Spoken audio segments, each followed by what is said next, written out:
কেউ যদি প্রত্যেক ফরজ নামাজের পরে একবার করে আয়াতুল কুরসি পড়ে, সে জান্নাতে ঢোকার ক্ষেত্রে কোনো বাধা নাই, একটাই বাধা, তার মরণ। লোকটা মরে না, তাই জান্নাতে যায় না, মরলেই জান্নাতি। আল্লাহু আকবার।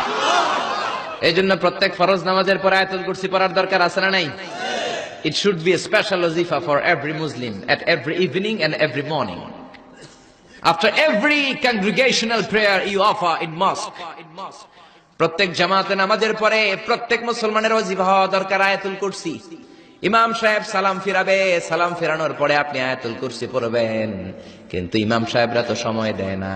আমাদের দেশে সালামের পরে হুট করে একটা মুনাজাত আছে না নাই? মুনাজাত দিবেন, সমস্যা নাই, কিন্তু আগে তাসবিহ পড়বেন। আমাদের দেশে এরকম আসসালামু আলাইকুম, আসসালামু আলাইকুম রাহমাতুল্লাহ, আমিন, ইয়া আরহামার রাহিম, শেষ। তো আপনি কি চাইলেন আল্লাহর কাছে? কি চাইলেন?